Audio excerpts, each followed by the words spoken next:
Mel. Good. Hi, Emma. How are you? Give me another tickle.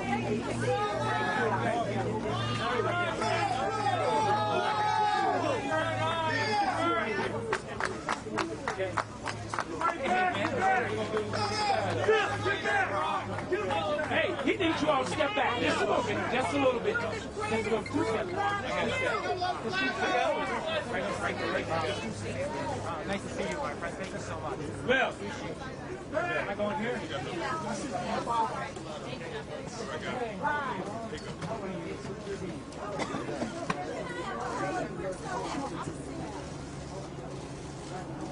Go, Mr. Governor! Tim. Back to the banner! Get the guy in there! Back to Blago! Set it up.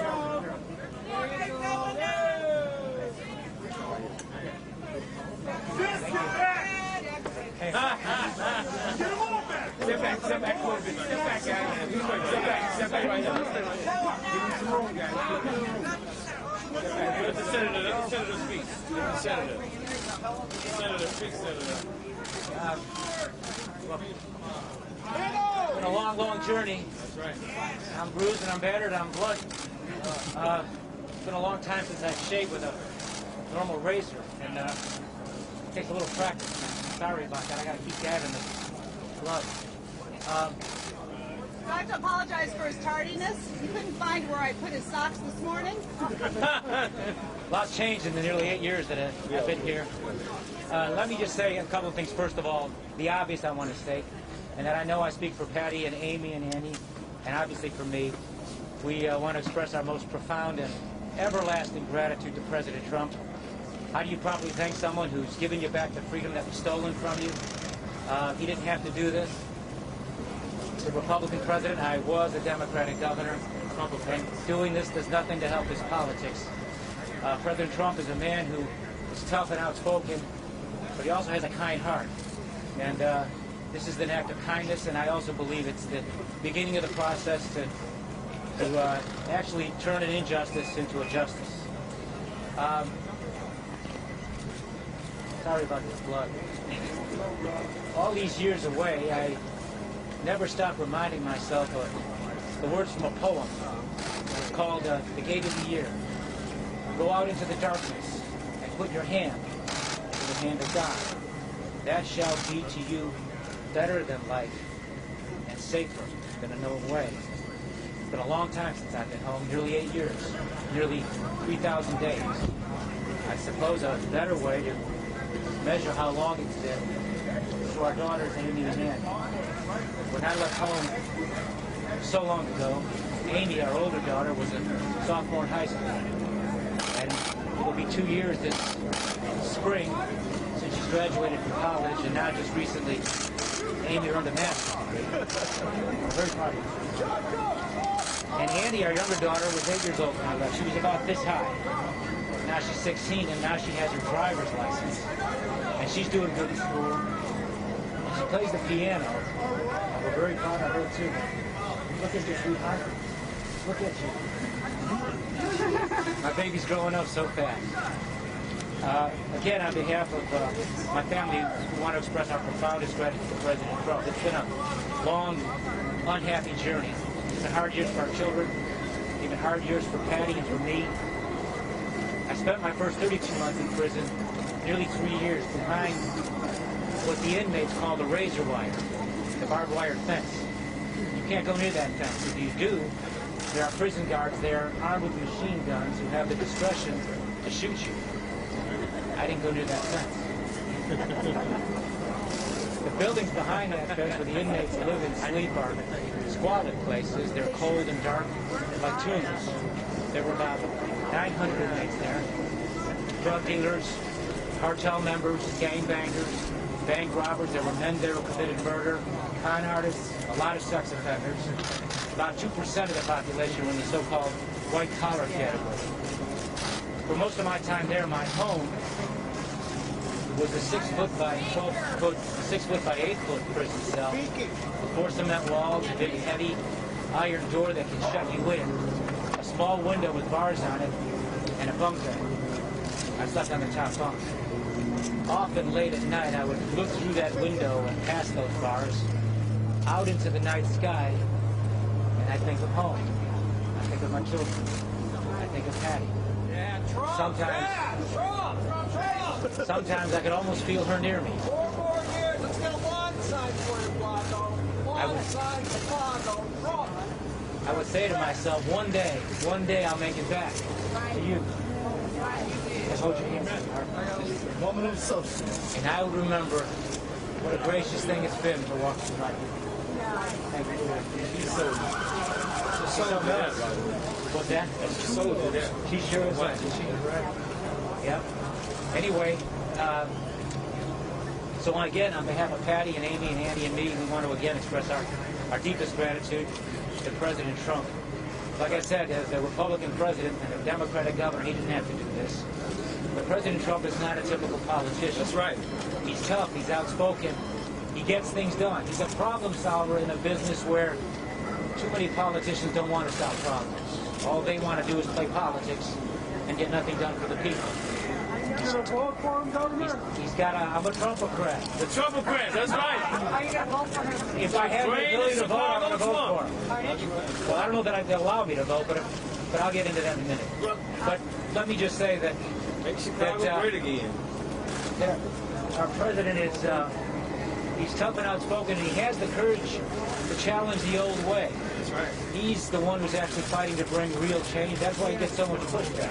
But notwithstanding being tough, he's also a man with a kind heart. He sees wrong and he tries to right it, just like he did in the case of Alice Marie Johnson.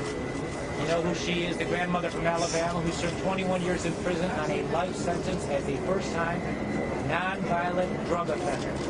A life sentence as a first-time non-violent drug offender. First step, Alice Marie Johnson's case is probably one of the better illustrations that shows how the federal criminal justice system disproportionately discriminates against African Americans and people of color, and how the 1994 crime bill has led to the over-sentencing and to the creation of what the author Michelle Alexander has called the new Jim Crow in America.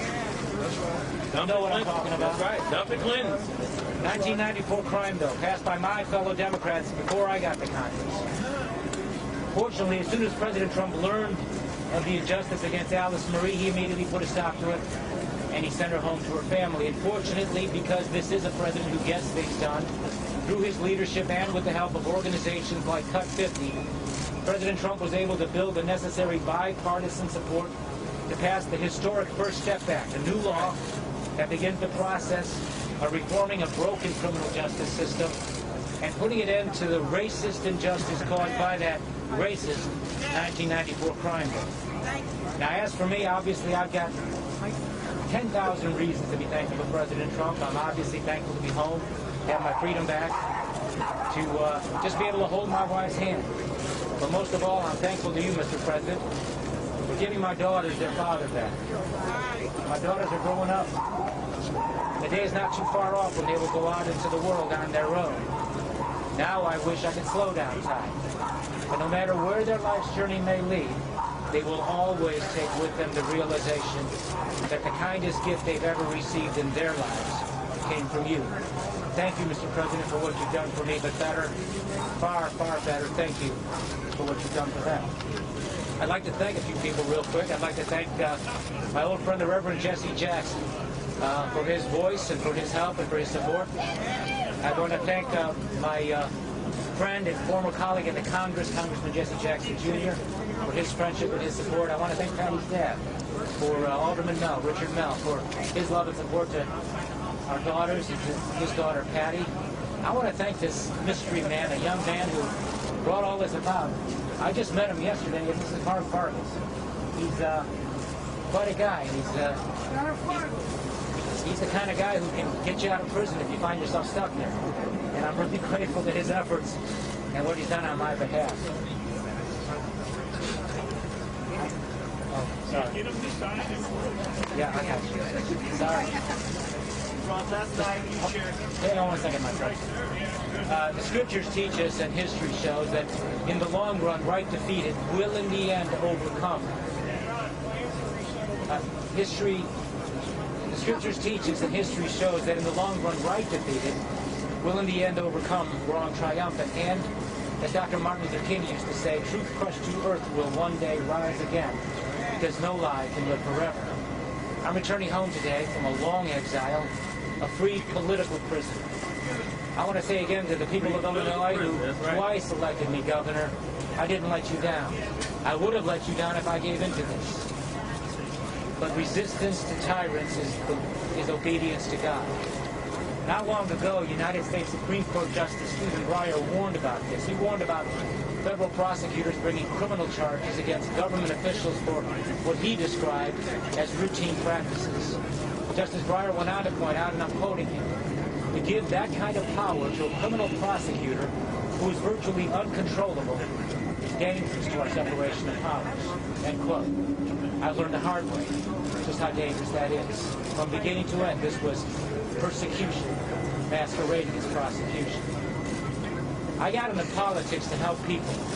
I didn't get into politics to make money. I didn't get into politics to enrich my family or my friends. I got into politics because I was fortunate to live in the greatest country that's ever existed. My immigrant father fought the Nazis and spent 4 years in a prisoner of war camp.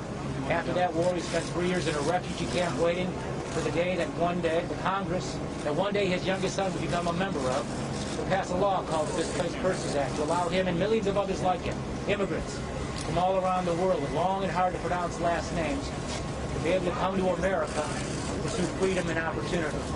My dad basically did about 7 years in prison. I got him beat. I've done almost 8. When my dad believed in America, he took the gift of freedom not for granted because he knew what it was like to live under oppression. He didn't go back to his country, Yugoslavia, because it was a communist country where freedom wasn't allowed. So he came here, and he got a job working in a factory. And for most of his life, all of his life, in the United States, my dad was a working man, a factory worker. And my mother was a working mother who worked for the Chicago Transit Authority, passing out the transfers at the subway stations. They never had a chance to live the American dream and own a home of their own, but they worked hard and sacrificed so that their kids can have opportunities they didn't have. This is the American story. My mother and father lived that. And so I'd like to think that as governor, what I did was to try to draw on my own life experience and try to take those experiences and turn them into something real to help people. That's why we provided health care to all the kids in Illinois through the All Kids program. Because I saw as a young child, a cousin passed away from leukemia at the age of 12. He didn't have insurance, and his mother and father lost what little they had. We provided free transportation to every one of our senior citizens or the disabled. Because I remember my father as a senior citizen being part of a senior citizen discount card he had, where he could take the bus for half the price.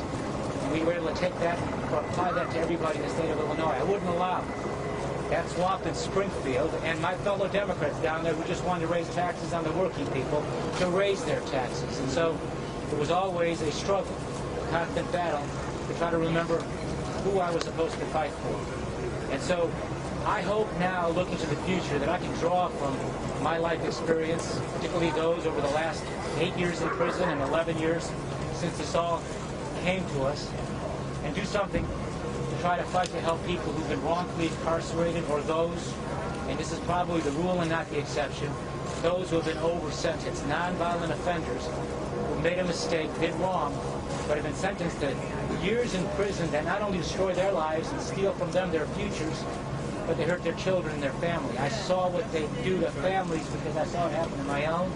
And every time I go into the visiting room to visit with my family, I'd look around that room and I'd see mothers with their children. And you can tell it was a mother because you can see it in the sadness of her face. I would see fathers with their young children. And you can see the discomfort that the family feels. So I hope that as I move forward, I can take some of that experience that I've had and try to do what I can to try to improve what is a broken, and I believe in many cases, a corrupt criminal justice system. When it comes to crime and punishment in America, the United States incarcerates 6 to 10 times more people than any other industrialized nation in the world. We put more people in jail than China, and rushing. Federal prosecutors like to boast about their 97% conviction rate. But doesn't that boast show just how rigged the system is? Unless you're the undefeated boxing champion Floyd Money Mayweather, who else ever wins 97% of the time at anything? Oh, no. Well, Floyd Money Mayweather has not been defeated. Don't say that, Patty. You'll probably get a phone call from him. Patty, what's it like having a Everyday people who find themselves caught up in the system have no chance. And many of them recognize the utility in fighting for their rights, so they just give in. And under duress, because they're being threatened with long sentences, they agree to plead guilty to things they didn't do. Unfair. Unfair and cruel over-sentencing is the rule. It's not the exception. Equal protection under the law doesn't exist. Wildly unfair disparities in sentencing for the same or similar offenses are not uncommon and defy common sense. And in way too many cases, way too many non-violent offenders are given way longer prison sentences than violent offenders and sex offenders who actually cause great physical and emotional harm to their victims. It is a broken criminal justice system, and it has been for a long time. And it's a racist criminal justice system. But there's hope. And one of the great ironies of history is that so far up till now, in the history of our country, no one has done more or is currently working to do more to fix this broken and racist criminal justice system than President Trump and Jared Kushner. That's right. One last thing. I'm going to dab his blood again. Am I good? How am I doing? All right.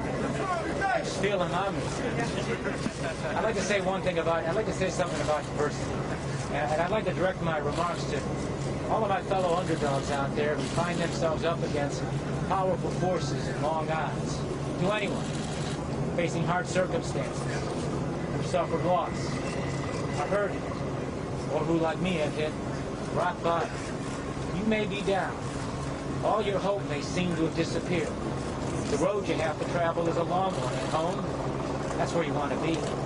It's so far away, you can't even see the flicker of a light at the end of the tunnel. But don't give up. Don't give up. Think of the people you love. Patty, what's it like having a I'll get it out. Hang on. Think of the people you love. That's where you'll find your purpose.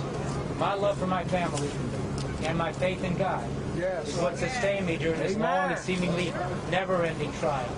It gave me purpose to stay strong and, along with Patty, to try to set the right example for our daughters, to show them that when adversity enters your life, even when your calamity comes on like a whirlwind, just about everything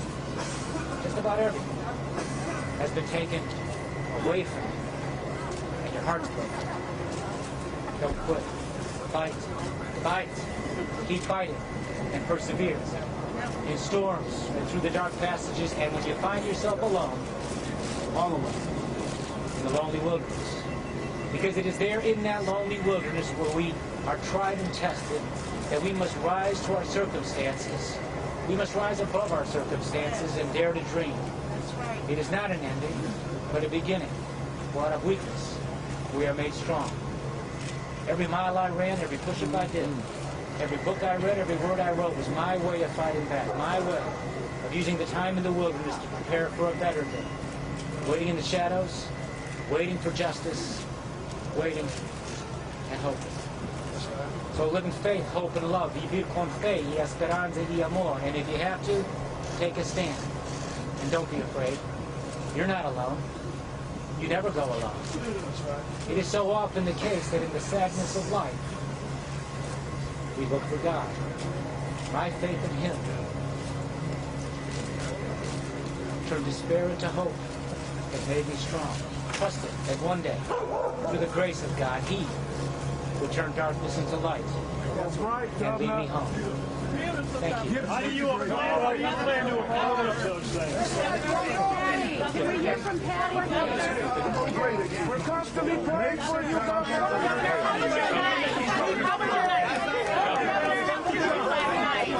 What did you do last night?